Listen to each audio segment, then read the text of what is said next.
GSTR 3B मध्ये actually टॅक्सचं payment होतं, बरोबर आहे. GSTR 3B मध्ये जर तुम्ही GSTR 3B काढून बघाल, मी काढतो GSTR 3B. तर नोव्हेंबरचा माझा GSTR 1 भरून झालेला आहे आणि 3B मला फाईल करायचं आहे.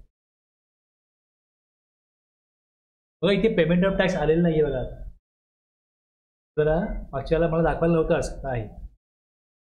ह्या फॉर्ममध्ये बघा पेमेंट ऑफ टॅक्समध्ये काय होतं, ज्यावेळेस मी पुढे जाईन आता प्रोसीड टू पेमेंट, तर पेमेंटसाठी लायबिलिटी किती आहे ती मला इकडे कॅश बॅलन्स वर दाखवतो, बाजूला इकडे क्रेडिट लेजर बॅलन्स दाखवतो. हा क्रेडिट किती आहे, क्रेडिट आत्ताचं या महिन्याचं क्रेडिट प्लस अगोदरचं काय असेल बॅलन्स क्रेडिट तो including current month credit ledger balance current मंथचं क्रेडिट विचार घेऊन खाली आलं बघा इकडे. आता इथे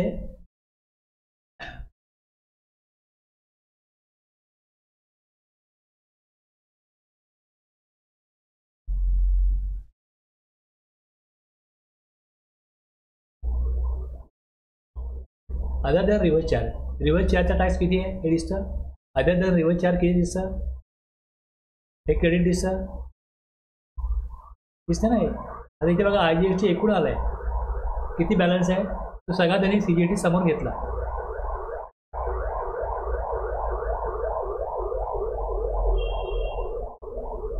मग आता इथे दिसतं tax to be paid in cash किती आहे, किती कॅश लागेल, ॲडिशनल कॅश रिक्वायर्ड किती आहे. तर हे मी काही इथे ॲडजस्टमेंट केलेली नाही. मी दोन्हीकडे सेम जर का अमाऊंट वाटली तर मला दोन्हीकडे सेम कॅश म्हणजे क्रेडिट घेता येईल. क्रेडिट समजा तेवढंच आहे तेवढंच येईल आणि जी कॅश भरायला येईल ती मला दोन्ही सेम येईल जर का मी क्रेडिट प्रॉपरली वाटलं तर. जर का तुम्ही बघाल त्याच्यामध्ये लायबिलिटी किती आहे आणि क्रेडिट किती आहे. IGST मध्ये पण क्रेडिट आहे, CGST मध्ये पण आहे आणि AGST मध्ये पण आहे. सर्वदा उडून घ्यायचं.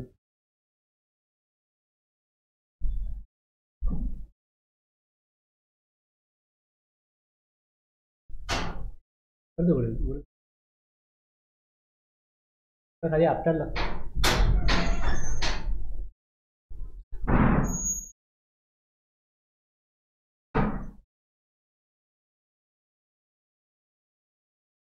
समजलं ना काय. मी जर का आता दोन्हीकडे इक्वली वाटला दोन्ही लायबिलिटी पे करण्यासाठी तर माझा क्रेडिट पण जे आहे हे प्रॉपरली डिस्ट्रीब्यूट होतं.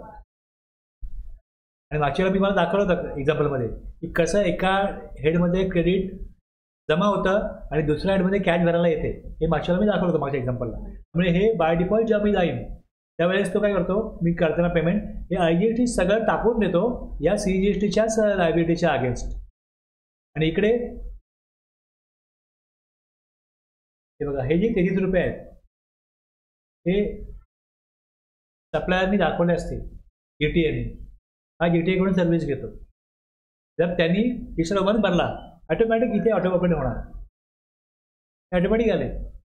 आणि जर अनरजिस्टर्ड GTA असेल तर मग सिस्टमला कळत नाही, मग यांनी रेकॉर्ड केलं पाहिजे. हा रजिस्टर्ड GTA आहे त्यामुळे इथे अमाऊंट आलेली आहे. पेमेंट जे केलं पेमेंट एवढं केलं, जे टॅक्स देणं आहे ते रिसिपेंट देणं आहे. आणि मग त्याप्रमाणे जेव्हा मी पेमेंट ऑफ टॅक्स करायला जाईन जी माहिती इथे आलेली आहे त्या माहितीच्या आधारे आता प्रश्न असा आहे माझा की मी 20 तारखेच्या आत हे रिटर्न भरणार आहे. पण इथे इंटरेस्ट दाखवतो बघा 125 म्हणजे इंटरेस्ट हे दाखवतो इथे इंटरेस्ट आणि लेट फीजमध्ये ही अमाऊंट दाखवतो. त्यांनी एवढी अमाऊंट दाखवली. इथे अमाऊंट काय दिसतं, लेट फीज. ही लेट फीज इंटरेस्ट दाखवलेला नाही आहे पण लेट फीज दाखवली. आता जर मागचा रिटर्न मी उशिरा भरला असता आणि त्यामध्ये काय कॅश भरली गेली असती तर इंटरेस्ट पण आला असता. मागच्या रिटर्नमध्ये त्याच्याकडे पुरेसं क्रेडिट होतं, त्या क्रेडिटनीच त्यांनी लायबिलिटी पे केली आहे. जर लायबिलिटी संपूर्णपणे क्रेडिटनी पे झाली, रिटर्न लेट जरी भरला गेला तरी इंटरेस्ट लागत नाही. इंटरेस्ट हा फक्त कॅशवरच लागतो. आणि इथे हेडिंग काय, interest and let fees for previous tax period. आता प्रिव्हियस टॅक्स पिरियडमध्ये लायबिलिटी किती होती, ती कॅशने पे केली का क्रेडिटने पे केली, ती वेळेवर पे केली का लेट पे केली, यानुसार सिस्टम इथे लेट फीज आणि इंटरेस्ट कॅल्क्युलेट करून देतो. लेट फीज जी भरायची आहे ती भरायचीच आहे, त्याच्यामध्ये कमी किंवा जास्त होऊ शकत नाही. कमी होण्याचा प्रश्नच नाही, पण जास्त होऊ शकत नाही. पण इंटरेस्ट जो आहे हा इंटरेस्ट जास्त होऊ शकतो. म्हणून इंटरेस्टमध्ये काय होतं, इथे तुम्हाला एडिट करता येतं. आता जर त्यांनी कॅशमध्ये भरली असती अमाऊंट तर इथे इंटरेस्ट आला. समजा 10,000 रुपये कॅशने भरले असते तर 18% इंटरेस्ट त्या 10,000वरती लागला असता. तो इंटरेस्ट कसा लागतो की 10,000 इंटरेस्ट 18%, तो 365 दिवसांकरता असतो. मग यांनी 4 दिवस उशिरा भरलं तर 365 दिवसासाठी 10,000वरती किती येतील? 18%ने 1,800 रुपये येईल ना. मग 1,800 365 दिवसाला तर 4 दिवसाला किती? मग अगदी छोटी अमाऊंट येते. कळलं? पर ॲनम इंटरेस्ट आहे. इंटरेस्ट जो आहे तो हा वर्षभरात 365 दिवसाकरता इंटरेस्ट 18%, ना की दिवसा पर, म्हणजे तुम्ही पर डे त्याचा काढला तर मग तो तेवढा येईल तेवढा येईल. 10,000 उशिरा भरले तर 18% द्या म्हणजे 1,800 द्या असं नाही. ते 1,800 365 दिवसाकरता आहे तर मग पर डे तुम्ही काढणार 4 दिवसाकरता. आणि मग रिटर्न जर का 20ला भरलं तर 24ला भरलं तर मग 4 दिवसाचा इंटरेस्ट लागतो. म्हणजे 20ला गव्हर्नमेंटला मिळणारे पैसे जर 24ला मिळाले तर 4 दिवस उशिरा मिळाले, हा अर्थ काढला जातो. मग इथे त्याप्रमाणे त्यांनी बघा लेट फीस कशी येते हे दिलं आहे, त्याचा फॉर्म्युला दिला आहे. त्याप्रमाणे लेट फीस किती आहे तर 25 रुपये पर डे आणि 10 रुपये पर डे जर नील लायबिलिटी असेल तर. यांनी 5 दिवस उशिरा भरला आहे आणि याची लायबिलिटी काय होती? नील नव्हती, लायबिलिटी होती. त्याप्रमाणे 5 दिवस उशिरा भरल्यामुळे 25 रुपीज पर डे आला इकडे. Date of filing minus due date of filing हे करून त्याचे 5 दिवस आल्यामुळे 25 रुपीज म्हणजे CGST 25, HGST 25 म्हणजे 50 रुपये पर डे लेट फीज लागलेली. ही सिस्टम कॅल्क्युलेट करतो. आता जर का मी लेट फीज मला माहिती उशिरा भरतोय, आता समजा मी हा पण उशिरा भरला तर मी लेट फीज टाकूच शकत नाही. इंटरेस्ट मी जरी टाकला इकडे की मी उशिरा भरतोय, इंटरेस्ट टाकूया तरी पण सिस्टम नेक्स्ट मंथ मला इंटरेस्ट कॅल्क्युलेट करून देईल. काय म्हटलं कळतं मला? मला माहिती आहे की मी रिटर्न समजा 20ला भरायचा, मी 24ला भरला, मागच्या महिन्यात उशिरा भरलाच आहे. या महिन्यात पण समजा असा उशीर झाला तर मला माहिती आहे की 50 रुपये लेट फी भरायची. इथे काय दिलं आहे? Interest and let fees for previous tax period. म्हणजे तुम्ही या महिन्याची या महिन्यात भरूच नका, कारण की मला लेट फीजचं फील्ड एडिट करण्यात येत नाही. मी देय आहे पण गव्हर्नमेंट कलेक्ट कधी करेल? नेक्स्ट मंथला करेल. मी जरी सांगितलं की असं देऊन टाका, नाही घेत, इंटरेस्ट घेतात. इंटरेस्टचं फील्ड मला एडिट करता येतं, पण मी इंटरेस्ट टाकला तर त्यांना कळत नाही की हा इंटरेस्ट या महिन्याचा आहे का मागच्या महिन्याचा आहे, हे कळत नाही. आता समजा इथे हे का ठेवलं एडिट करायला? मी एक इनवॉइस टाकला जे मला टॅक्स जमा करायचा आहे. ते इनवॉइस या महिन्याचं नाही आहे, ऑगस्टचं आहे. ऑगस्टचा इनवॉइस आहे तो मी आता टाकला. किंवा ऑगस्टच्या महिन्यामध्ये एक डेबिट नोट बनली होती, ती दाखवायची राहून गेली होती, ती मी आता टाकतोय. तर ती लायबिलिटी मला विथ इंटरेस्ट द्यायची आहे, तर तो इंटरेस्ट मी इथे टाकेल. मागच्या महिन्यात उशीर रिटर्न फाईल केला म्हणून इथे इंटरेस्ट टाकला जरी मी, तरी पुढच्या महिन्यात सिस्टम परत मागेल. मग तो गोंधळ होईल सुटणी करण्यासाठी की यांनी इंटरेस्ट का काढला? अरे मी मागे भरला म्हणून काढला, असं आहे ना. तुम्ही इंटरेस्ट या महिन्यात द्यायचाच नाही. Interest next month system calculate करत येईल तेव्हा भरा. पहिले कॅल्क्युलेट होत नव्हतं तेव्हा आम्ही इंटरेस्ट इथे काय करायचो? टाकायचो. पण आता सिस्टम कॅल्क्युलेट करायला लागला. मग आता जरी मी टाकला तरी नेक्स्ट मंथ तो परत दाखवतो. मग ही पद्धतच बनली आता की इंटरेस्ट जरी देय असला तरी तो गव्हर्नमेंट कलेक्ट करणार नेक्स्ट मंथ. जे मला देय आहे, समजा माझी छोटी अमाऊंट आली 14 रुपये 28 पैसे, ही अमाऊंट आली, मी इथे टाकली, नेक्स्ट मंथ तो परत दाखवेल. मग मी तिथं काढून टाकेन ना, कारण मी दिलं तिकडे. स्टुडंट करणार काय बोलेल? मी इंटरेस्ट का इथे सिस्टमने दाखवलं काय दाखवते इकडे सिस्टम कॅल्क्युलेट, तुम्ही काय काढले आणि मी मागच्या महिन्यात दिले ना. मग हे गोंधळ होऊ नये म्हणून आम्ही इंटरेस्ट देणंच बंद केलं. पण जर असा एखादा इनवॉइस किंवा डेबिट नोट तुम्ही मला सांगितलं ती असेल तर मग ते सिस्टमला कळणार नाही, पण ती आम्ही टाकतो. एखादा इनवॉइस रिवाइज झाला, म्हणजे डेबिट नोट बनली, त्याची अमाऊंट कमी गेली होती, ती वाढवली, पण ती त्या महिन्याची होती ऑगस्टची, ती या महिन्यात दाखवतोय कुठल्या नोव्हेंबरमध्ये जी लायबिलिटी आहे. मग त्या लायबिलिटीवरती जो टॅक्स देणं आहे तो येतोच आहे, पण इंटरेस्ट पण देय आहे. कारण ऑगस्टची लायबिलिटी रिपोर्ट कधी करतोय? नोव्हेंबरच्या रिटर्नमध्ये. मग तो इंटरेस्ट दिवसाचा येईल, तो कधीपासून काढायचा हे सगळं बघायचं आहे आपल्याला. फक्त सिस्टम कसा वर्क होतो हे तुम्हाला दाखवलं मी आता. म्हणजे इथे हा बघा तुम्ही, हा नोव्हेंबरचा आहे, अजून रिटर्न व्हायचा आहे, हा इथे आलेलं नाही आहे. पण तेच जर मी ऑक्टोबरचं काढलं,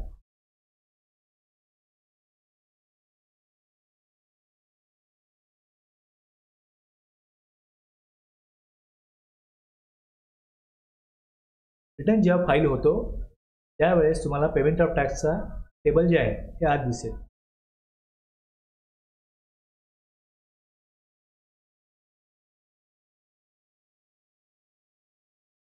तर इथे बघा इक्वली वाटतो आम्ही अशी IGST इक्वली देतो याला.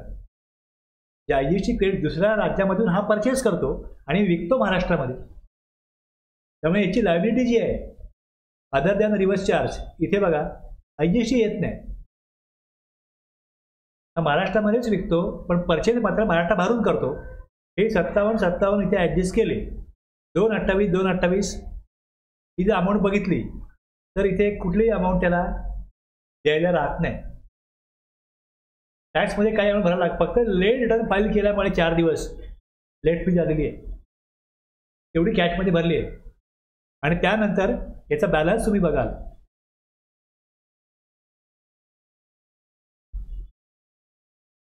इथे बॅलन्स आलेला आहे क्रेडिट लेजरला. कुठलीही कॅश त्याला भरायला लागली नाही, त्यामुळे आता इंटरेस्ट भरायला लागत नाही या महिन्यात. मागच्या रिटर्न उशिरा झाला आहे. म्हणजे यातून हे तुम्हाला मी दाखवतोय की रिटर्न उशिरा भरला तर मग टॅक्स आणि इंटरेस्ट लागतो, पण इंटरेस्ट तेव्हाच लागतो जेव्हा कॅश लेजरमधनं अमाऊंट गेली असेल तर. क्रेडिट लेजरवरून जर अमाऊंट गेली असेल तर इंटरेस्ट लागत नाही. आता हे लिहिलं आहे कुठे, कसं लिहिलं आहे हेच आपल्याला समजून घ्यायचं आहे. आणि आता ह्यामध्ये अमेंडमेंट अशी झालेली आहे की तुम्हाला जे काही समोर दाखवलं मगाशी, ही जी अमेंडमेंट आहे या अमेंडमेंटचा अर्थ असा होतो की जर का अमाऊंट कॅशमधनं भरली जात असेल आणि तेवढी कॅश जरी इलेक्ट्रॉनिक कॅश लेजरला असेल तरी पण इंटरेस्ट लावला जाऊ नये. समजा मला 10,000 भरायचे आहेत, पण रिटर्न मी काही कारणास्तव उशीर करतोय, तर मी 10,000ची कॅश जमा करून ठेवेन. कॅश जमा करून ठेवली, क्रेडिट पण गव्हर्नमेंटकडे जमा आहे, कॅश पण जमा आहे. गव्हर्नमेंट काय म्हणत होतं की क्रेडिट लेजरला ठीक आहे, क्रेडिट लेजर आहे, ती अमाऊंट आम्हाला पोचली आहे, सप्लायरनी दिलेली आहे आम्हाला अमाऊंट, पण कॅश लेजर ही तुमच्या वॉलेटमध्ये आहे, तुमच्या पॉकेटमध्ये आहे. ते म्हणते पॉकेट कोणाकडे आहे, पण टॅक्सपेअरचं म्हणणं काय, पॉकेट कोणाकडे आहे? पॉकेट आहे गव्हर्नमेंटकडे ना, आमचं पॉकेट आमचं पण गव्हर्नमेंटकडे आहे. आमचं पॉकेट आहे यावरती आमचा कंट्रोल आहे का? माझं पॉकेट मी काढलं, पैसे काढले असं नाही ना. रिफंडचं ॲप्लिकेशन करा, मग तुम्ही 4 दिवस प्रोविजन सांगता, मग आम्हाला कॅश मिळणार. कंट्रोल आहे ना आमच्या कॅशवरती, आमच्या नावे आहे, पण कंट्रोल कोणाचं आहे? होल्ड कोणाचं आहे? गव्हर्नमेंटचं आहे ना. गव्हर्नमेंटला कॅश द्यायची की नाही? गव्हर्नमेंट कॅश देणार नाही. जर माझी लायबिलिटी देणं असेल तर गव्हर्नमेंट कॅश देणार नाही ना मला. माझी कॅश आहे, मी कोणाला काय देणं आहे काही असेल तरी माझी कॅश घेऊन फिरू शकतो ना, माझी कॅश आहे ती वापरू शकतो मी, इथे मी वापरू शकत नाही ना. मग ही तुम्ही कॅश तुमच्याकडे असेल तर तुम्ही यावरती इंटरेस्ट का घेता, असं टॅक्सपेअरचं म्हणणं होतं. त्याविषयी काय कोर्ट मॅटर झाले, त्यामुळे आता ही प्रोव्हिजन त्यांनी केली आहे अशी की कॅश द्यायला कॅश जरी असेल तरी इंटरेस्ट लावला जाऊ नये. कळलं मी काय म्हणालो? मला 100 रुपये भरायचे आहेत,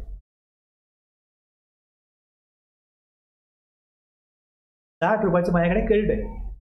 एक कुठे आहे? माझ्या इलेक्ट्रॉनिक क्रेडिट लेजरला आहे, आणि माझ्याकडे 80 रुपयाची कॅश पण माझ्याकडे पडू नये. आता काय होतं की ज्या वेळेस मी हे 40 रुपये वापरतो, 60 आणि 40 मिळून 100 भरतो, तर या 40वरती इंटरेस्ट लागतो. 40 कॅशमधनं भरले. पण जर माझ्या इलेक्ट्रॉनिक कॅश लेजरला 80 रुपये आहेत ना, त्याच्यात मी 40 वापरतोय. ड्यू डेट जी होती त्या ड्यू डेटला कॅश भरलेली होती की नाही, जसं क्रेडिट होतं तशी कॅश पण होती ना. पण तुम्ही क्रेडिटवरती इंटरेस्ट घेत नाही. पूर्वीची प्रोविजन काय होती ते क्रेडिटवरती पण इंटरेस्ट घ्यायचे. पहिले असं होतं की क्रेडिटवरती पण इंटरेस्ट लागायचा. म्हणजे 100 रुपये भरायचं तर अख्ख्या 100 रुपयावरती इंटरेस्ट लावायचे. मग त्यांनी तरतूद बदलली आणि 60 रुपये क्रेडिट आहे ना, 40 रुपये कॅशवरच. पण ती कॅश जरी कॅश द्यायला असेल तरी पण इंटरेस्ट घेतात. टॅक्स पेअरचं म्हणणं की आमचं क्रेडिट जमा आहे, आमची कॅश जमा आहे, फक्त रिटर्न उशिरा भरला. रिटर्न उशिरा भरला तर तुम्ही लेट फीज घेतात आहेत ना. लेट फीज घ्या, इंटरेस्ट का घेता? क्रेडिट तुमच्याकडे आहे, कॅश तुमच्याकडे आहे, मग त्याच्यावरती इंटरेस्ट का घेता? कळलं? हे आता हे नोटिफिकेशन नंबर बघा काय, 10 जुलै 2024 आले. आता ह्याच्यामध्ये काय बघा इश्यू काय, हे नवीन रूल आहे. जो रूल आहे इंटरेस्ट पे करायचा, सेक्शन 50 मध्ये इंटरेस्ट आहे आणि ते कशा प्रकारे इंटरेस्ट लागेल हे रूलमध्ये सांगितलंय. आता त्या रूलमध्ये तो जो रूल आहे, आता सगळ्यात पहिली गोष्ट हे जे आहे त्यात काय म्हटलंय, सेव्ह ॲज अदरवाईज. हे लागू कधी असणार होते सगळे रूल, तर इथे काही त्यांनी रूलमध्ये चेंज केले. जसा हा रूल रजिस्ट्रेशनचा रूल आहे, यात हा तो टाकायला सांगितला आहे, पण याची डेट दिलेली नाही कधीपासून अप्रूव्ह होईल. म्हणजे हे ज्यावेळेस नोटिफाय करतील त्यावेळेस लागू होईल. आणि काही रूल बघा तुम्ही खाली बघताय, त्यांनी इकडे तुम्हाला दिसेल की डेट टाकले बघा इकडे. हे हा जो चेंज आहे रूल 28ला, हा लागू कधीपासून होईल? रूल त्यांनी आणला कधी, हे थोडी त्यांनी केलं कधी, 10 जुलै 2024ला. पण हे सांगतायत की हे जे हे ॲप्लिकेबल होईल रेट्रोस्पेक्टिव्हली. 26 ऑक्टोबर 2023 पासून ॲप्लिकेबल होईल. म्हणजे अगोदर हा रूल आणलाय, त्यात काहीतरी कमतरता होती, ती कमतरताने भरून काढली इकडे. ओके, तसंच इथे पुढे पण बघा, त्यांनी सगळीकडे जिकडे तिकडे त्यांनी दिलेलं आहे. काय ठिकाणी त्यांनी डेट दिलेली आहे, काय ठिकाणी डेट दिलेली नाही.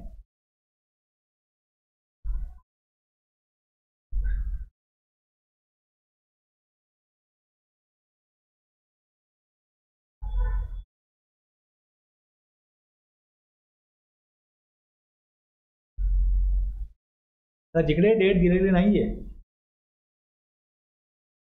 ते लागू आहे की नाही हा प्रश्न पडतो, कारण नोटिफाय पुढे होणार आहे.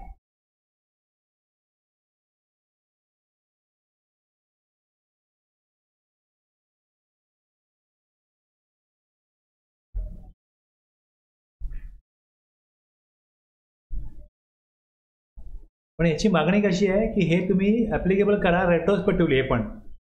हे पण लोकांचं म्हणणं आहे, हे अगोदरपासून ॲप्लिकेबल करा. सध्या केवळ कसं होतं की असं काही रूल झाला चेंज तर पोर्टल तो इंटरेस्ट घेईन असा होतो, म्हणजे कॅशचा इंटरेस्ट काही घेणार नाही, पण तो लागू तर करायला पाहिजे ना. त्यांनी कायदेशीररित्या लागू करायला पाहिजे. गव्हर्नमेंट घेत नाहीये, तसं तरतूद नाहीये, पण ते घेत नाही. मग कोणाला त्या ऑब्जेक्शन नाही, फायदा लोकांचा, टॅक्स पेअरचा फायदा. येतो पुढे आता, ठीक कळलं विषय तुम्हाला. तरतूद कशी बघा आता, एव्हरी पर्सन काय म्हणतात ते, every person who is liable to pay tax in accordance with कुठलीही तरतूद असो या कायद्यामध्ये किंवा नियमामध्ये, बट फेल्स टॅक्स देणं होतं एखाद्या पर्सनला, कुठल्याही पर्सनला, आणि त्यांनी तो टॅक्स भरण्यात कसूर केली, fail to pay the tax, किंवा त्याचा काही भाग गव्हर्नमेंट त्यांनी पे नाही केला विदिन द पिरियड, जो पिरियड दिला होता निर्धारित कालावधीमध्ये जी अमाऊंट पे करायची होती ती संपूर्णपणे पे केली नाही, कारण काही भाग पे केला नाही, तर shall for the period for which the tax or any part thereof remains unpaid, जो अनपेड भाग आहे टॅक्सचा त्याचा, तो कधी पे करायचा होता तिथपासून कधी पे केला या कालावधीमध्ये जेवढे दिवस गेलेत त्याच्यावर त्याला इंटरेस्ट द्यायला लागेल on is own interest at such rate. म्हणजे गव्हर्नमेंट त्याला नोटीस देण्यापूर्वी तो स्वतःहून तो इंटरेस्ट भरू शकतो. एक ऑप्शन काय की जसा मी एक इनवॉइस दाखवला जो ऑगस्टचा आहे, नोव्हेंबरला दाखवला, मग स्टुडंटच कळलं अरे याचा इंटरेस्ट नाही भरलेला, कळलं ना, मग मला नोटीस पाठवल्याशिवाय पर्याय नाही काय, तुम्ही इंटरेस्ट भरलेला नाही इंटरेस्ट भरा. पण जर मला कळलं ऑन इज ओन माझी जबाबदारी भरायची, इंटरेस्ट मला दे आहे ना इकडे, मी देणं आहे interest, me on is on काढीन इंटरेस्ट ॲट सच रेट, तो किती काढायचा आहे 18%. आणि हे पण गव्हर्नमेंट नोटिफाय करेल, तरी नोटिफाय केलंय 18%. 18%हून जास्त इंटरेस्ट असणार नाही. जसं आपण बघितलं टॅक्स रेट 40%हून जास्त असणार नाही. CGST मध्ये 20%हून जास्त असणार नाही. किती आहे मॅक्झिमम 14%. 28% ना मॅक्झिमम रेट. तो IGST मध्ये 40%हून जास्त असणार नाही आणि CGST आणि IGST मिळून 14 आता आहे 28 आहे. तसे ते इंटरेस्ट किती असेल तर इंटरेस्ट 18%हून जास्त लावला जाऊ शकत नाही. त्यांनी तो 18% त्यांनी पूर्णपणे लागू केला आहे नोटिफाय करून. मग ते नोटिफिकेशन त्यांनी काढलं 28 जून 2018ला काढलं. कळलं? ॲक्ट लागू होतोय 1 जुलै 2017 पासून. आणि इंटरेस्टची प्रोव्हिजन जी दिली आहे ती नोटिफाय करू टॅक्स रेट, त्यांनी तो नोटिफाय केला. Provided that the interest on tax payable in respect of supplies made during a tax period and declared in the return or the said period furnished after the due date, जर return due date नंतर भरला accordance with the provision of section 39. Okay, आता इथे accept म्हटलं, इकडे accept part नंतर वाचतो मी. हा जो त्याने उशिरा रिटर्न भरला shall be levied on the portion of tax that is paid by debiting the electronic cash ledger. ते हे म्हणतात जेवढी अमाऊंट कॅशने पे केली आहे त्याच्यावरच इंटरेस्ट द्यायचा असेल. कळलं?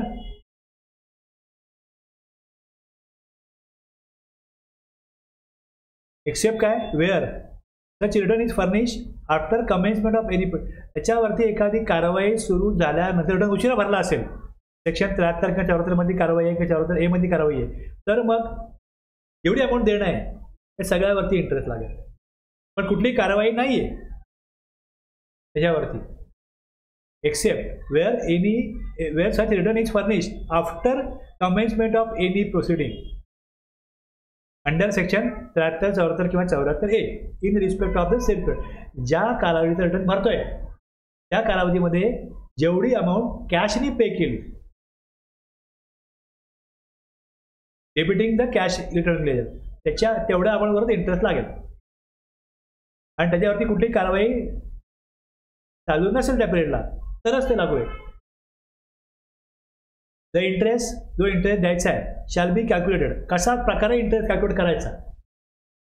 समजा मी मागचा रिटर्न भरतोय 20/24ला, तर मला 4 दिवसामध्ये मी डिले केला आणि किती अमाऊंट कॅशनी भरली त्याच्यावरती इंटरेस्ट लागेल. एवढंच मला 51 मध्ये कळलं ना. 51 मध्ये तो इंटरेस्ट कशा प्रकारे कॅल्क्युलेट करायचा in such manner as may be prescribe, म्हणजे याचा रूल त्याने दिला आहे. फ्रॉम द डे, काय म्हटलं, from the day succeeding the day on which such tax was due to be paid. म्हणजे सक्सेडिंगचा अर्थ काय होतो, जर का मला 20ला पे करायचं आहे 20, मग 20 तारखेनंतर त्या डेट नंतर म्हणजे 21 पासून पुढे भरला 24ला tax due to be paid. इतक्या दिवसाचा इंटरेस्ट भरायचा आहे. कशा प्रकारे बघा रूल त्याचा आता त्यांनी काढला आहे. आता आपण काय बघितलं, if person pays the unpaid amount on is own, interest rate किती असेल 18% per annum. Tax paid through cash ledger, tax paid through credit ledger आहे, cash paid through cash ledger आहे, interest payable only cash portion of the tax. आणि जर त्याच्यावरती कुठली proceeding चालू असेल, interest payable on gross liability where return is furnish after commencement of proceeding. मग इथे कॅश क्रेडिट लेजर आहे, कॅश लेजर आहे, इंटरेस्ट ॲप्लिकेबल, एकूण टॅक्स भरला थ्रू कॅश क्रेडिट दोन्हीनी सगळ्यावर टॅक्स भरायला लागेल.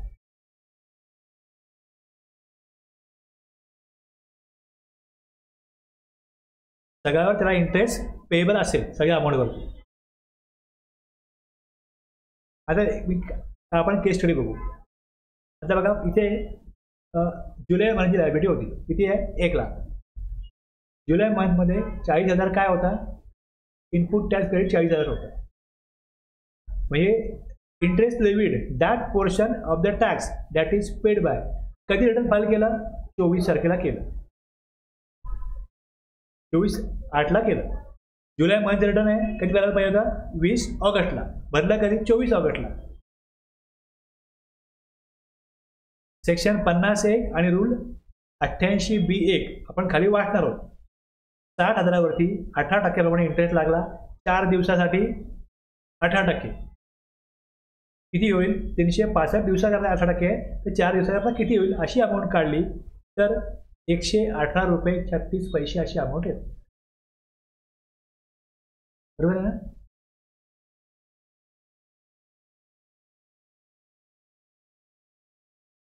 In case where the supplies made during a tax period, जे आपण आता वरती वाचलंय 50(1) मध्ये, declared by the registered person in the return for the said period and the said return is furnished after the due date in accordance with the provision of section 39. आणि इथे कुठलीही कारवाई चालू नाहीये एक्सेप्ट समजा कुठलीही कारवाई चालू नाहीये. ठीक आहे, कारवाई सगळ्यांवरती होत नसते. 100मध्ये 95 लोक कसे असतील किंवा 90 लोक कसे असतील की ज्याच्यावर कुठली कारवाई नाहीये, मग त्यांना नॉर्मल परिस्थितीमध्ये काय होईल? The interest on tax payable in respect of such supplies shall be calculated on the portion of the tax which is paid by debiting the electronic cash ledger or the period of delay in filing the said return beyond the due date.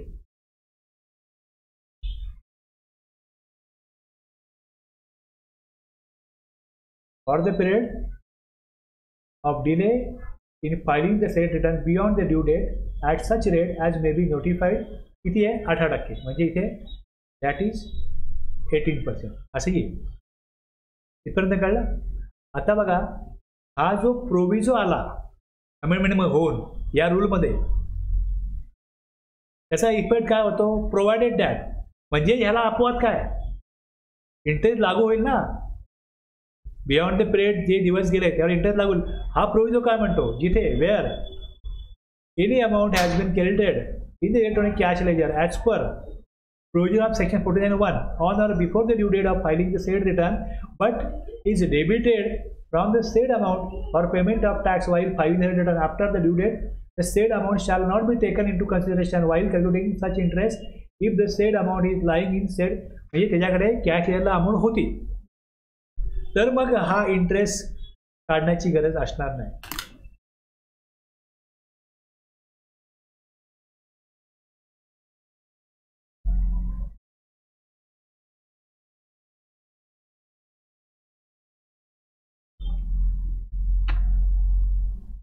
तर काही नवीन असं आलं, नवीन प्रोव्हिजो आला,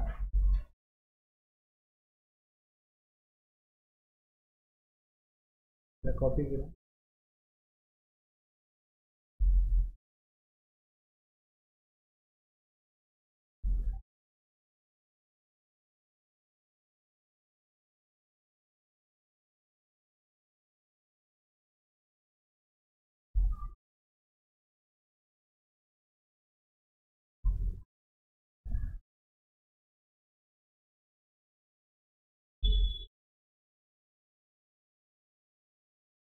आता ह्याचा analysis आहे. The provided statement outlines a tax provision related to the calculation of interest on delayed payment.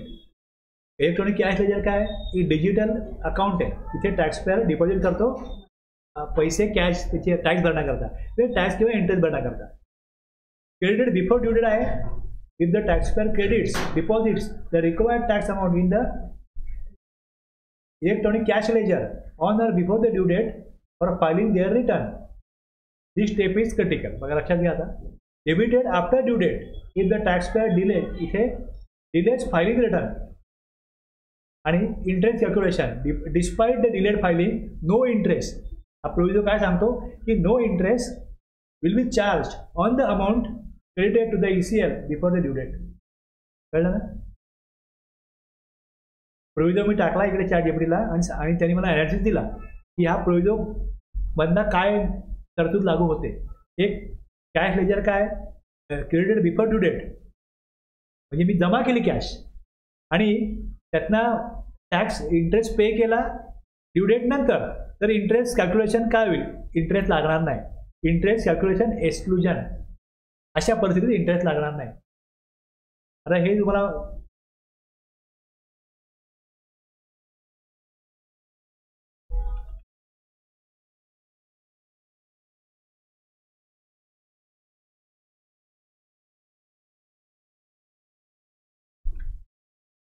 सांगितलं, हे मराठीत सांगा.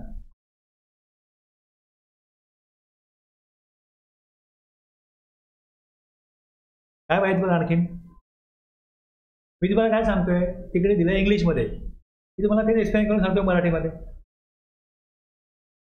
काही नवीन आलं सेक्शन कुठला असला, मी तुम्हाला काही सांगितलं असलं, मी तिकडे काय काय ठिकाणी बघा मराठी टाकलं ते इथूनच टाकलं. कॉपी करा, पेस्ट करा, त्याला विचारा, याचे अनालिसिस दे, याचं मराठीमध्ये अनालिसिस केलं आहे, त्याचं भाषांतर दे. कळलं की नाही. मी तुम्हाला आज जे इंटरप्रिटेशन केलंय ते मी इथनं अनालिसिस करतो की अनालिसिस द्या मला याचा, तो अनालिसिस देतो, मग मी बघतो काय. म्हणजे मला असलेला अनुभव प्लस मी ह्यांनी सांगितलेलं हे सगळं करून तुम्हाला सांगतो. व्याजाच्या गणनेतून वगळणे. उशिरा रिटर्न भरला गेला असला तरी जर कराची रक्कम 1.5 तारखेपूर्वी ECL मध्ये जमा करून ठेवलेली असेल आणि ती तिथेच राहिली असेल, डेबिट केलेली नसेल, तर त्या कालावधीत व्याज लागू होणार नाही. मी इथे जस्ट टाईप केलं chartgpt.com, हे आलं. मग मी लॉग इन केलं माझं. लॉग इन केल्यानंतर ईमेल तो विचारतो, ईमेल टाकला, लॉग इन केलं आणि हे विचारायला सुरुवात केली. ते जीमेलला आपलं असंच आहे ना, याला गुगलला पण असंच आहे ना, लॉग इन केलं असं आपण तिथे टाकतो आणि आपलं मिळतं, आपल्याला सर्च करतो आपण, त्याचप्रमाणे हे पण करा. कुठलीही नवीन अमेंडमेंट झाली का मी JAGBT विचारतो की या अमेंडमेंटचा मला अनालिसिस दे, तो देतो मला अनालिसिस.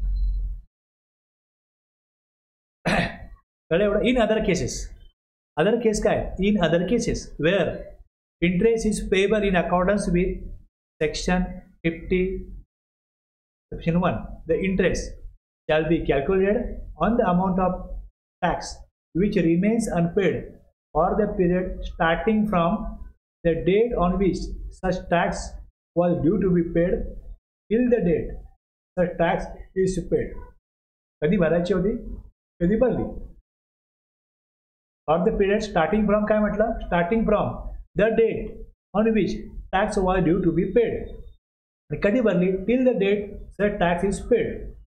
या 2 डेट बघायचे. म्हणजे 24 - 20 केलं तर मला 4 दिवस मिळतात आणि 4 दिवसाचा इंटरेस्ट कॅल्क्युलेट होतो.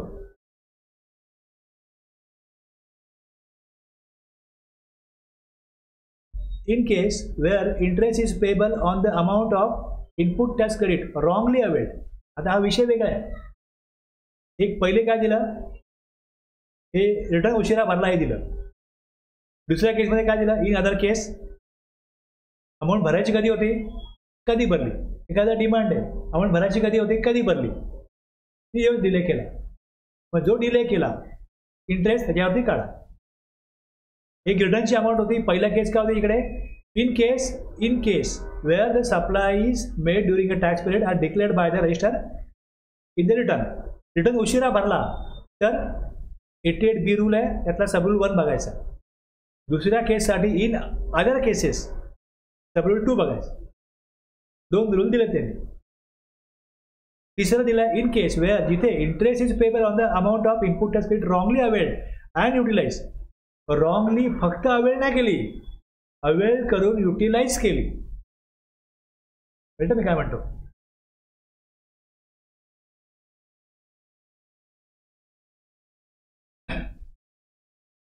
In accordance with section 53. तर सेक्शन 53 जो आहे, आता आपण वरती 51, 52 बघितला. 53 बघा कसं आहे, वेअर हे त्यांनी हे सेक्शन पण अमेंडमेंट करून झालं. पहिले असा सेक्शन नव्हता, असे रूल पण नव्हते. आणि पहिल्या वेळेस इंटरेस्टची प्रोविजन एकदम स्पष्ट नव्हती, त्यात बरेचसं म्हणजे अस्पष्टता होती. ते त्यांनी सेक्शन चेंज केला आणि रूल पण बनवले याची. आता एकदम स्पष्टता आहे. जर ITC रॉंगली अवेल आणि युटिलाइज केला, the registered person shall pay interest on such input tax credit wrongly availed and utilized. Wrongly availed आणि utilized. Utilizeचा अर्थ काय होतो, समजा मी 100 रुपये मी काय केले, जमा केले, इलेक्ट्रॉनिक क्रेडिट लेजरला जमा केले, 100 रुपये जमा केले आणि यातले 60 रुपये जे आहेत हे प्रॉपरली अवेल केलेले आहेत आणि 40 रॉंगली अवेल झाले. मी समजा माझ्याकडे ब्लॉक क्रेडिट होतं, ते मी रिव्हर्स करायला, ते घ्यायला नाही पाहिजे होतं, पण मी रिव्हर्स नाही केलं. म्हणजे ज्या वेळेस इथे माझ्याकडे रेव्ही भरायचं आहे, त्यांनी कार परचेस केली, तर कारवरती इनपुट टॅक्स क्रेडिट मिळत नाही. बिझनेस पर्पज कार परचेस केली. आपण पुढे 17.5 बघायचं आहे, त्यामध्ये ही एंट्री आहे.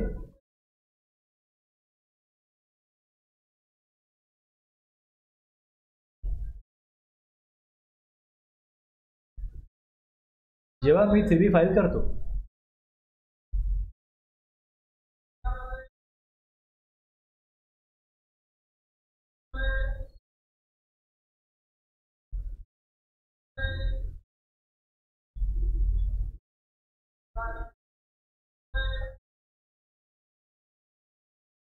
तेव्हा इथे बघा ऑल आयटम्स, इथे कारची अमाऊंट आलेली आहे याच्यामध्ये, इथे सेल्स पण येतो. ओके, आणि माझी जबाबदारी आहे की सेक्शन 17.5 प्रमाणे तो ITC इलिजिबल नाही आहे, तो मी इथे रिव्हर्स करायला पाहिजे.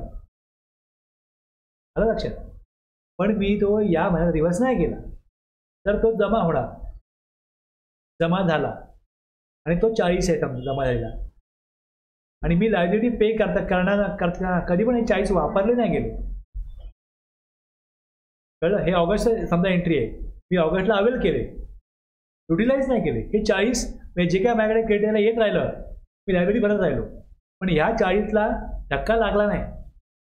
आणि मला मग ऑगस्ट, सप्टेंबर, ऑक्टोबरला कळलं की अरे हे 40 आपण रिव्हर्स करायला पाहिजे होते, मी रिव्हर्स केले.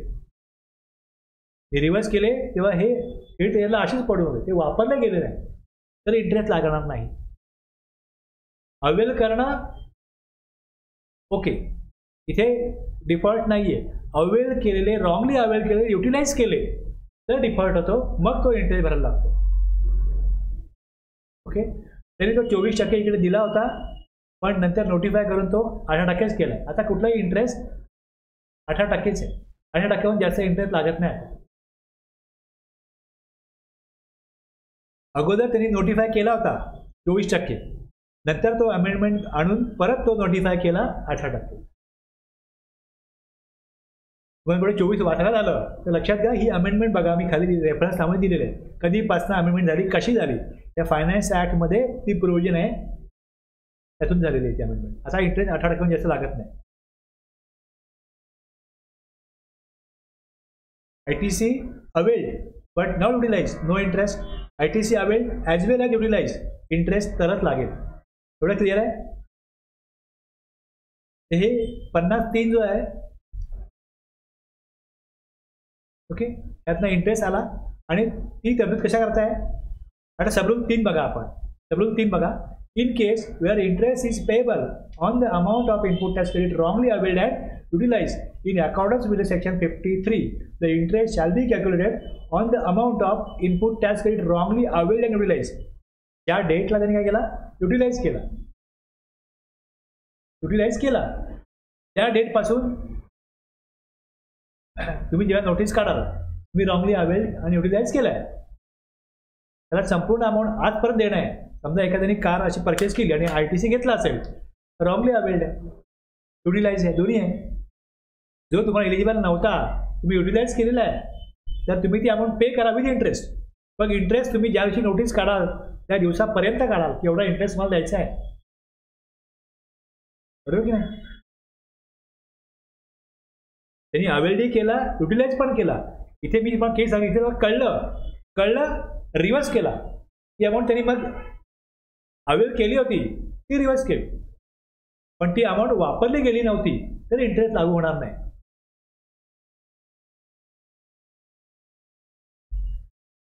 wrongly availed and utilized for the period starting from बघा, from the date of utilization of such wrongly availed. Me wrongly availed केली होती जानेवारीमध्ये, युटिलाइज केली एप्रिलला, आणि मग युटिलाइज केली एप्रिलला आणि रिव्हर्स केली ऑगस्टला. ते एप्रिल टू ऑगस्ट मला रॉंगली अवेल्ड 1 लाख आहे, युटिलाइज केली 40,000, तर इंटरेस्ट जेवढी युटिलाइज केली तेवढ्यावरच लागेल. कळलं मी काय म्हणतोय. Starting from the date of utilization of such wrongly availed ITC till the date of reversal of such credit or payment of tax in respect of such amount at such a rate as may be notified, जो आहे 18%. झालं ना clear. Wrongly availed 1 lakh, ही suppose जानेवारी, यातली एप्रिलपर्यंत काही वापरली गेली नव्हती. एप्रिलला वापरली यातली 40,000. ओके. आणि ऑगस्टला लक्षात आलं की आपण रॉंगली अवेल 1,00,000 केले होते. ते 1,00,000 संपूर्ण पे केले. आता एप्रिलला वापरले 40,000, पे कधी केले? ऑगस्टला. तर फ्रॉम स्टार्टिंग डेट इथे रॉंगली युटिलाइज झाले आणि मग ते पे केले. या 2 डेटमध्ये वापरली गेलेली अमाऊंट जेवढी आहे त्याच्यावरती इंटरेस्ट द्यावा लागेल.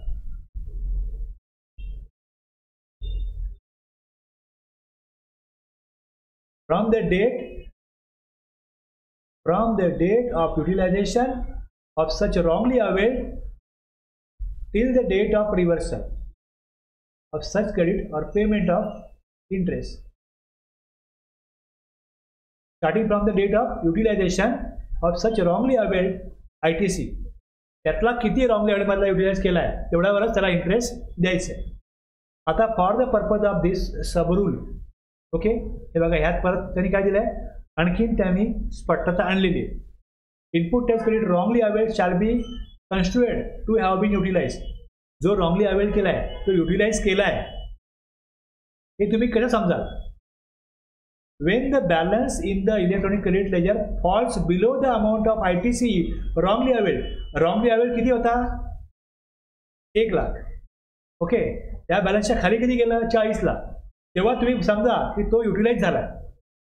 ITC रॉंगली अवेल्ड किती आहे? 1,00,000. बॅलन्स किती आहे? 60,000.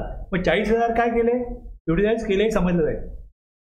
ITC wrongly availed and balance in the electronic credit ledger shall fall below the wrongly अवेलच्या खाली गेला. तर एवढा खाली गेला आहे तेवढा, and the extent of such utilisation of ITC shall be amount by which the balance in the electronic credit ledger falls below the amount of input wrongly availed. आणि एक ते बघायचं किती अमाऊंट असेल, कशी काढायची आला. आणि डेट काय म्हटलं? The date of utilization of such input tax credit shall be taken to be the date on which the return is due to be furnish 39 or the actual date of filing of the. याचा example पुढे मी घेणार आहे. मला याचा अर्थ नाही कळला वाचताना, एक्झाम्पल पुढे घेणार आहे. ही एक रिटर्नची केस आहे आणि दुसरी काय केले, रिटर्न शिवाय दुसरं कुठलं पेमेंट करायचं होतं त्याची केस. दोन्ही केसच्या बाबतीमध्ये इलेक्ट्रॉनिक क्रेडिट लेजर कशा प्रकारे युटिलाइज झालं याचे एक्झाम्पल बघा खाली घेतो मी. आता अजून एक एक्झाम्पल आपला याच्यामध्ये असं आहे की एखादा इनवॉइस जो आहे किंवा डेबिट नोट जो टॅक्स दाखवायचा होता, कधी दाखवायचा होता? इनवॉइस डेट किंवा डेबिट नोट डेट काय? 15/7. आणि टॅक्स व्हॅल्यू किती आहे? 1,00,000. दाखवली कधी? दाखवायला पाहिजे कधी होती? रिटर्न कधी भरलायचा? आणि दाखवली कधी? ऑक्टोबरमध्ये दाखवली. Date of filing of return 16 November. 16 नोव्हेंबरला फाईल केलं. ओके. भरायचं कधी होतं? जुलैचं आहे ना. ड्यू डेट काय होती? 20 ऑगस्ट. रिटर्न कधी केलं? 16 तारीख. मग यातला डिफरन्शियल डेट किती आहे? त्याच्यावरती इंटरेस्ट लागेल. एखादी अमाऊंट द्यायची होती ती कधी दिली? ड्यू डेट नंतर दिली. द्यायची कधी होती? 20 ऑगस्टला. दिली कधी? 16 नोव्हेंबरला. लक्षात घ्या. दिवस जेवढे होतील, दिवस येतात 88, त्याच्यावरती इंटरेस्ट लागेल. तो इंटरेस्ट आला 2,603.84. आलं लक्षात ना. आता 53 प्रमाणे इथे हे बघा एक्झाम्पल आता. ओपनिंग क्रेडिट लेजर बॅलन्स किती होता? काही नव्हता. Wrongly availed 2,00,000. ITC correctly availed 10,00,000. Output tax liability आली 8,00,000. ओके. आता या 10,00,000 करेक्टली अवेल्ड आहेत ना. ITC युटिलाइज किती झाले? 8,00,000. बॅलन्स किती आहे? 4,00,000. या 4,00,000मध्ये यातले 2,00,000 आहेत आणि हे 2,00,000 असेच राहिलेत ना. म्हणजे रॉंगली अवेल्ड युटिलाइज झाले असं म्हणता येईल का? पण कळतं ना मी काय म्हणतो. 12,00,000 त्यांनी काय केले? ITC क्लेम केलेलं आहे. या 12 लाखामध्ये हे 2 आणि हे 10 मिळून 12 होतील ना. या 12 लाख त्यांनी अवेल केले आणि आउटपुट याच्यावर किती होती? 8च होती. म्हणजे या 8 मधनं राईट त्यांनी प्रॉपरली अवेल केलेले 10 लाख आहेत. मग रॉंगली अवेल केलेले असेच पडून राहिलेले आहेत, ते युटिलाइज झालेले नाही आहेत. त्यामुळे त्याच्यावरती E credit ledger balance has not fallen below the ITC wrongly availed. आता दुसरं एक्झाम्पल बघा. 6 लाख आणि 4 लाख. 10 लाख त्यांनी ITC अवेल केला, 10 लाख, आणि लायबिलिटी किती भरली? 8 लाख. या 8 लाखामध्ये 4 लाख प्रॉपरली अवेल्ड आहेत आणि या 6 मध्ये 4 वापरले गेले. मग हे 4 लाख त्यांनी रॉंगली युटिलाइज केले. मग या 4 लाखावरती ITC रॉंगली अवेल्ड आणि युटिलाइज. रॉंगली अवेल्ड 6 लाख आहे आणि रॉंगली युटिलाइज 4 लाख आहे. मग या 4 लाखावर त्याला इंटरेस्ट पे करायला लागेल. आणि हा जो 4 लाखाचा इंटरेस्ट आहे हा कधीपासून सुरू होईल? आपण जे वरती हे वाचतोय, हे जे वाचतोय, हे जे वरचं आपण जे हे दिलेलं आहे याच्यावरती ते एक्झाम्पल आहे. याच्यामध्ये कसं होईल की तो जेव्हा भरतोय ते, तर आता हा पिरियड समजा 20 मेचा आहे. 20 मेला ड्यू डेट एप्रिलची आहे आणि हे युटिलाइज भरायचं कधी रिटर्न? 20 मेला. त्यांनी रिटर्न कधी भरला? 20 मेला. तर 20 मे पासनं इंटरेस्ट चालू होईल. ओके. दुसरं अशी घटना आहे की त्यांनी रिटर्न भरला 16 मेला. तर इंटरेस्ट 16 मे पासून सुरू होईल. हां. आणि 20 मेचा त्यांनी 26 मेला भरला, तरी पण 20 मे पासूनच सुरू होईल फ्रॉम द डेट. त्यांनी जो काही यात भरला त्यात त्याला इंटरेस्ट भरणार ना तो. आता जी उरलेली अमाऊंट आहे स्ट्रॉंगली युटिलाइज, त्याच्यावरती इंटरेस्ट काढायचा. त्यामुळे ती 26 पासून काढली जाणार नाही. देणं कधी होतं? 20 तारखेला. 20 पासून तुम्ही दिलं कधी? म्हणजे चुकीची युटिलाइज केली. त्यांनी जर कॅश भरली असती तर त्यांनी 6 दिवसावरती इंटरेस्ट भरलाच असता ना. पण त्यांनी क्रेडिट रॉंगली घेतलं म्हणून ते 20 पासूनच काढलं जाईल. 20 पासून ते आजपर्यंत इंटरेस्ट स्टार्ट तिथपासून होईल की जेव्हा देय होतं ते देय त्याने अगोदरच दिलं, अगोदरच देय दिलं तिथपासून काढ. उशिरा देय दिलं. देय द्यायचं कधी होतं? ड्यू डेट काय होती? ड्यू डेट पासून आज पेमेंट करतोय, ड्यू डेट पासून आजपर्यंत. ड्यू डेटच्या अगोदर पेमेंट केलंय त्या डेट पासून आजपर्यंत. इकडे शब्दात मांडलंय. त्याचं एक्झाम्पल हे. आणखीन एक, ओपनिंग ई क्रेडिट लेजरला बॅलन्स काय नाहीये. Wrongly availed 2 lakh, ITC correctly availed 10 lakh आणि डिमांड ऑर्डर आली 5 लाखाची.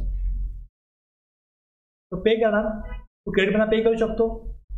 ITC utilize for demand 5 lakh, wrongly availed 2 lakh आहेत, करेक्टली म्हणजे एकूण 12 लाख आहेत. 12 लाखातले 10 लाख तर बरोबर आहेत ना. ई क्रेडिट लेजर बॅलन्स राहिला. इथे कुठलाही इंटरेस्ट लागणार नाही. 2 lakh wrongly availed, 10 lakh correctly availed आणि डिमांड ऑर्डर आली 11 लाखाची. हे 10 दिले, 2 मधले पण 1 लाख दिले, तर 1 लाख काय होतील? Wrongly utilize. Wrongly utilize. इथे काय ड्यू डेट नाहीये, त्यामुळे ज्या डेटला पे केले तिथपासून इंटरेस्ट चालू होईल आणि जेव्हा तो जमा करेल, पेमेंट करेल, तिथपर्यंत इंटरेस्ट द्यावा लागेल. या प्रकारे मी एक्झाम्पल दिलंय की कशा प्रकारे इंटरेस्ट लेट फीज येते. मागच्या महिन्यात जो मी उशिरा रिटर्न भरलाय त्याच्यावरती हा इंटरेस्ट लागून आलेला आहे. इथे बघा दिसतो ना इंटरेस्ट. हा इंटरेस्ट ऑटोमॅटिक येतो. जर मी कॅशने पैसे भरले असतील तर इथे इंटरेस्ट ऑटोमॅटिक येतो. आणि मग हा इंटरेस्ट आलाय, हा इंटरेस्ट 9% तर त्याची अमाऊंट कॅशमध्ये भरलेली तुम्हाला दिसेल ती एवढी असेल. हे बघा, लेट डेज 9% नाही, 9 दिवसाची आहे. सॉरी मी चुकीचं बोललो. 9 दिवसाचा हे इंटरेस्ट लागलाय. 9 दिवसाचा इंटरेस्ट 18% लागतो. 9% लागत नाही, 18% लागतो. तर हा जो इंटरेस्ट आहे हा 9 दिवसाचा आहे. आणि मग ती अमाऊंट जी आहे, जर मी अमाऊंट किती बघितलं मागच्या महिन्यात कॅशमध्ये भरलेली, तर ती मला सापडली 34,132. 34,132 गुणिले 18 गुणिले 9 केले तर आकडा येतो. हा जो आकडा मला दिसतो इकडे 159 आला एका ठिकाणी आणि दुसरीकडे 225 आला, कारण की अमाऊंट कमी जास्त कॅशमध्ये भरली गेली, सेम नाही भरली गेली. मी काय म्हणतो,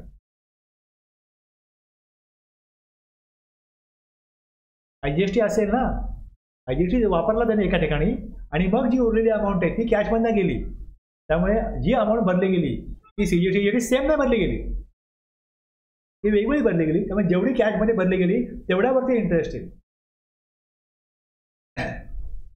151 आणि 200 हे जे 225 आहे लेट फीचे, हे 9 दिवसाची लेट फी आहे. सॉरी, मी परत हे चुकलो.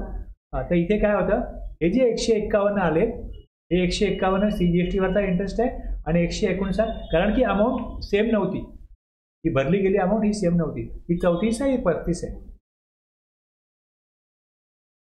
लेट फी मात्र सेम येईल, 9 दिवसाची, पर डे 25 रुपये. कळलं? लेट फीज जी लेवी होते, लेट फीज करता सेक्शन 47 आहे, 47 आहे. एनी रजिस्टर्ड पर्सन, इंटरेस्ट 50 मध्ये, लेट फीज 47 मध्ये.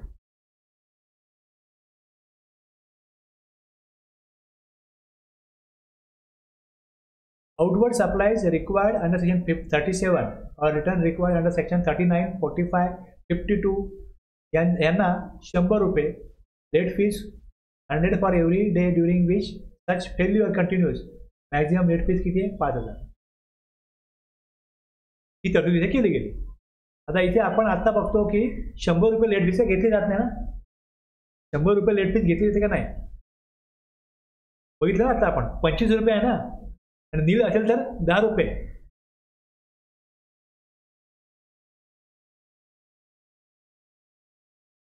एक सबसेक्शन 1 मध्ये 100 रुपये दिलेले आहेत, मॅक्झिमम 5000.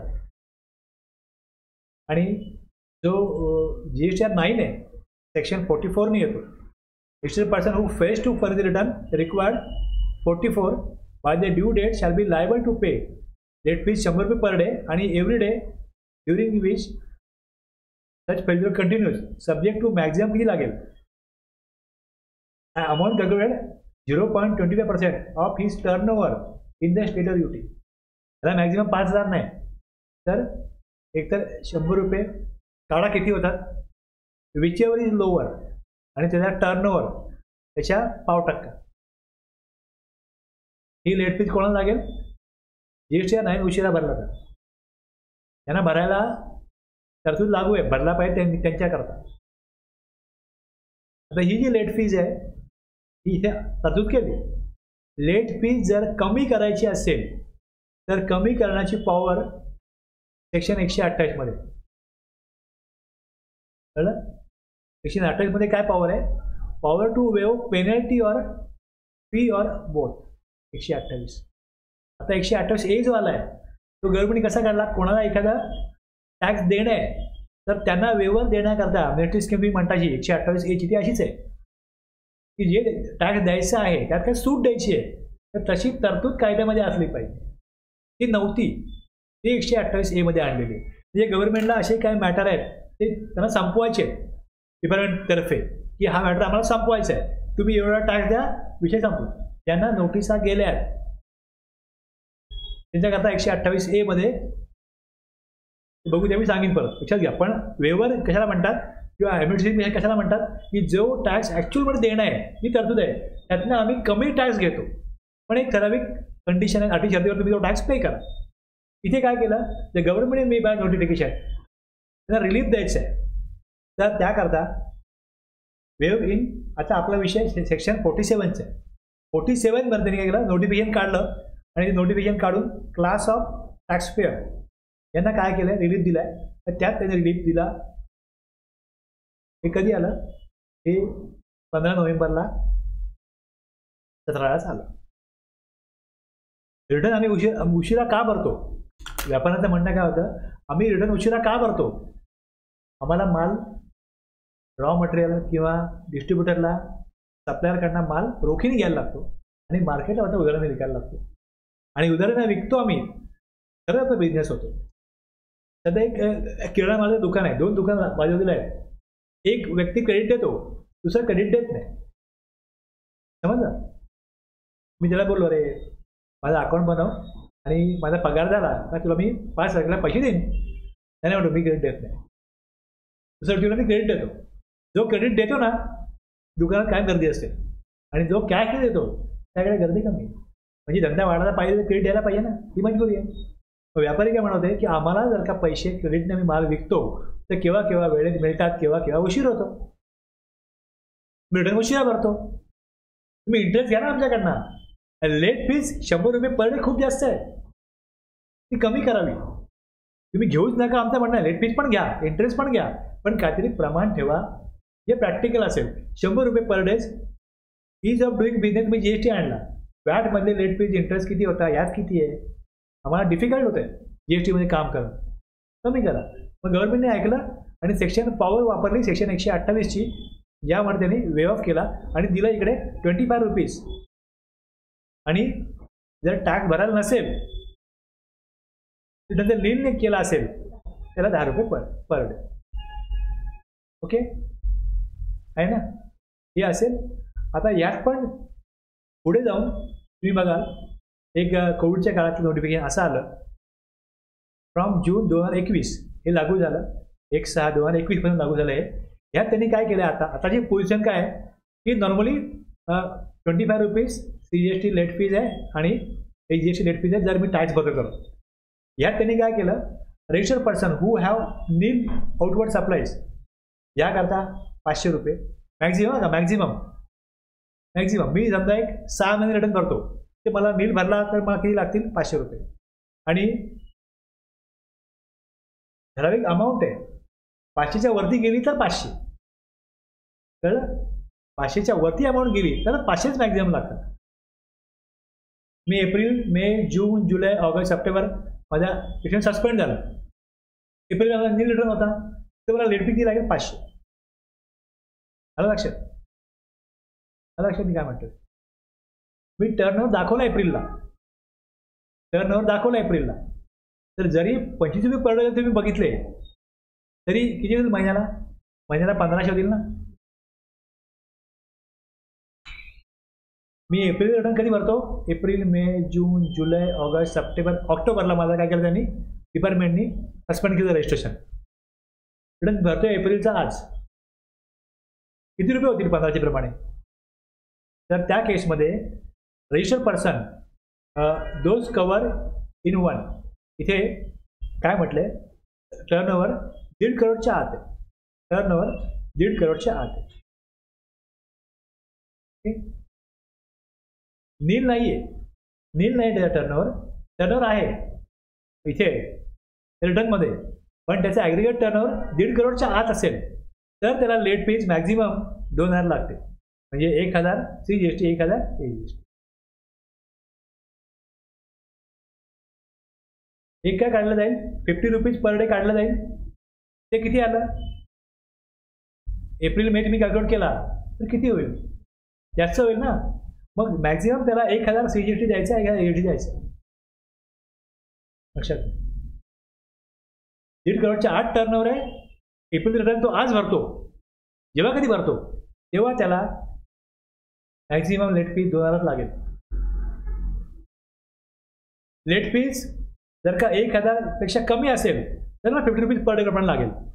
1000च्या वरती गेली तर मॅक्झिमम 1000च लागेल. एक सूट दिले त्यांना. आता तो म्हणतो माझ्याकडे पैसेच नाही, मी अडकलोय, धंदा होत नाही, बरेच प्रॉब्लेम्स आहेत, आता रिटर्न फाईल करायचं आहे, लेट फीज मी एवढी भरू, कठीण आहे. म्हणजे त्याला मॅक्झिमम जर का 5000 CGST 5000 AGST असेल तर त्याला झाले किती 50,000 60,000 भरायला लागले तर कठीण आहे. तेही अवघड होतं. मग आता ही प्रोविजन लागू आहे. आता ही जून 21 नंतर हे आलेलं आहे. जर टर्नओव्हर 1.5 करोड ते 5 करोडमध्ये असेल तर मॅक्झिमम 2500 CGST, 2500 AGST लागतो, 5000 लागतो. 1.5 करोड ते 5 पर्यंत टर्नओव्हर असेल तर, आणि 5 करोडच्या वरती असेल तर मग मॅक्झिमम 5000 CGST, 5000 AGST किंवा मग 50 रुपये पर डे. ते कोणाला लागू आहे, 5 करोडच्या वर ज्यांचा टर्नओव्हर झाला आहे त्यांच्याकरता. कळलं, हे लेट फीजचं आहे. आणि यात तुम्ही बघाल GSTR 4 त्याच्याकरता पण आहे. आणि मी एक दाखवतोय बघा, इथे मी एकाचं फाईल केलं होतं. याच्यामध्ये तिकडे हे मेचं रिटर्न भरतोय कधी जूनला, मेचा भरतोय जूनला त्यांनी 10,000 दाखवले. तरतूद लागू कधीपासून आहे? जूनपासून आहे. जूनचं रिटर्न मी कधी भरेन? हे 20 ऑगस्टला भरलं, हे जुलैचं रिटर्न आहे. यात मला इथे 500 रुपये आले. नील आहे 500 आले. नीलला 500 आहेत का बघा.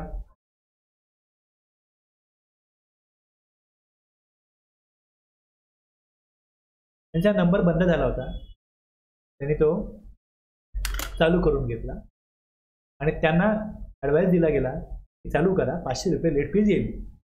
500 रुपये लेट फीजचं नोटिफिकेशन हे जूनच्या कालावधीपासून लागू झालं. त्यांचा कालावधी फेब्रुवारी, मार्च, एप्रिल, मे सगळं होतं. त्यात त्यांना 10,000 रुपये यायला लागले. हैराण झाले की आपल्याला ॲडवाइस केला 500 रुपये आज लागतं लेट फीज नील रिटर्नला, पण अगोदरचं काय?